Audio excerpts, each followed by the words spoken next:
Olá, olá, queridos alunos e queridas alunas do Instituto Federal de Educação, Ciência e Tecnologia de São Paulo, Campus Presidente Epitácio. Quem fala é o professor Bianchi. Neste podcast abordarei o conceito de Fordismo-Taylorismo, né? Esse podcast é especialmente produzido para as turmas do segundo ano dos cursos integrados. Entretanto, dado que esse conteúdo sempre é, de algum modo, levantado no decorrer de uma narrativa, então é bom também que os demais cursos, as demais séries, prestem bastante atenção e vou ser bem objetivo. Nós estamos estudando as revoluções industriais. Nós vimos a primeira revolução industrial, vimos a segunda revolução industrial. E estamos, então, no contexto da segunda revolução industrial, que no tempo histórico localiza-se entre final do século XIX e toda a primeira metade do século XX. E uma série de características surgiram, se desenvolveram, melhor dizendo, nesse período. Por exemplo, a economia mundial passou por uma verdadeira revolução tecnológica. Elementos, objetos, sistemas técnicos como o telefone, o telégrafo sem fio, a invenção do automóvel, do avião, do cinema,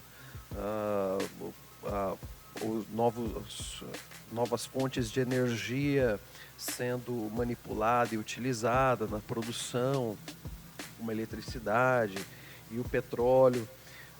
Então, um período de grandes transformações, um período em que as empresas capitalistas tenderam à formação de monopólios e oligopólios, e um momento em que a produção passou por uma maior racionalização no sentido científico, né, da sua produção, né? Incluindo, então, a distribuição da logística, dos sistemas, a busca de produtividade, a busca de especialização, a busca de otimização de processos, enfim, diminuição de custos, né, no geral. A busca sempre é diminuir custos, diminuir tempo, diminuir quantidades de materiais para produzir um determinado bem, né?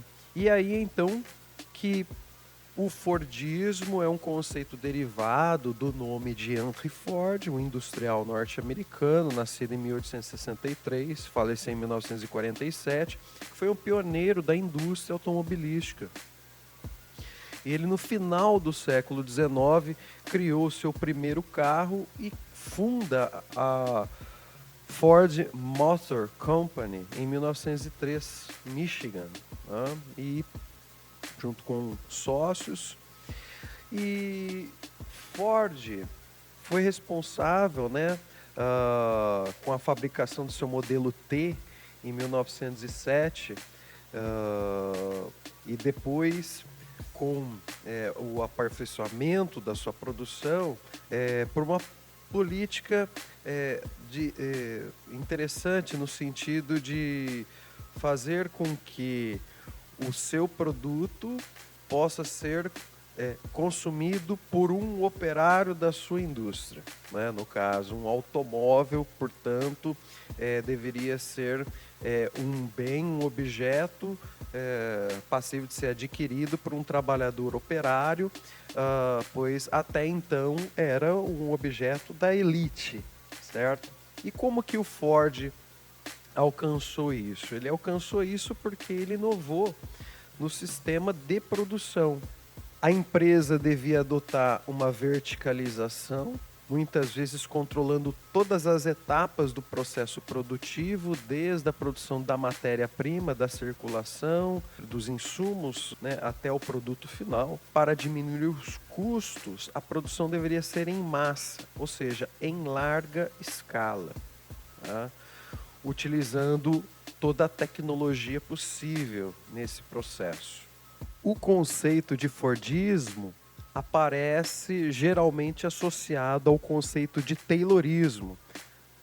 No caso, o Taylorismo faz referência a F.W. Taylor, que desenvolveu a noção de administração científica aplicada à indústria.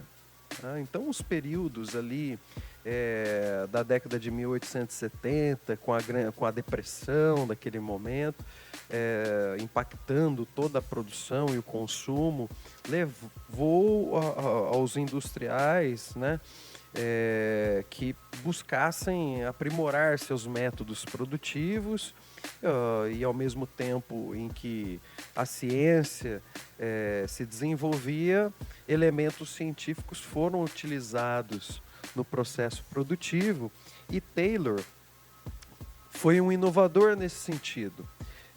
Por exemplo, ele percebeu que ao isolar cada operário de seu grupo de trabalho e transferindo, né, a parte do controle do processo de trabalho para um administrador, então fazendo aquela separação entre o trabalho manual, o executor, e o trabalho intelectual do administrador, do gestor, assim buscando então extrair maior produtividade dos trabalhadores manuais, né? Então essa separação ele estabeleceu, além da divisão sistemática do processo em unidades componentes cronometradas, né?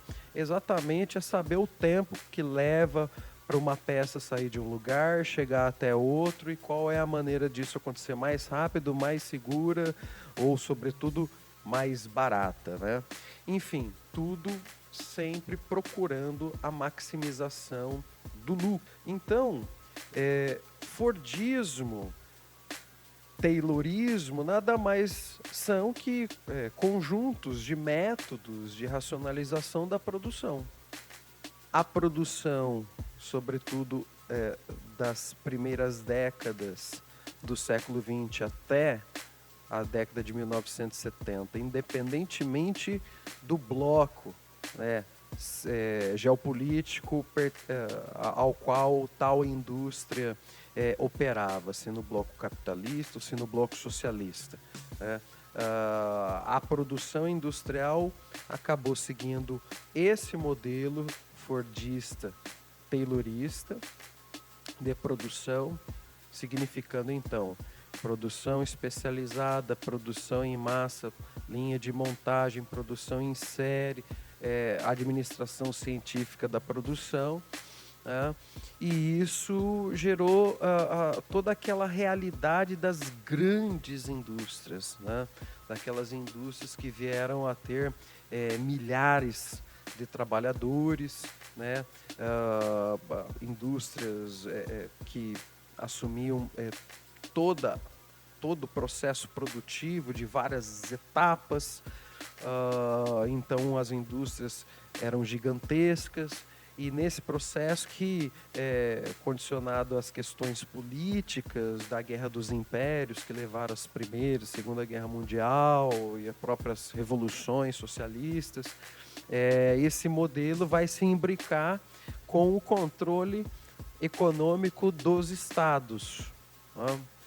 Na medida em que os estados entram em guerra, adentra-se numa economia de guerra moderna, os estados passam a centralizar mais as funções econômicas, e isso passa a servir de um certo modelo de desenvolvimento no qual o próprio Estado assume grandes papéis no desenvolvimento econômico, diretamente criando empresa e tal, segundo o modelo fordista taylorista, né? Então foi isso que nós tivemos no mundo, foi isso que nós tivemos no Brasil, sobretudo a partir de Getúlio Vargas, e é um modelo que entrou em crise na década de 1970, tá?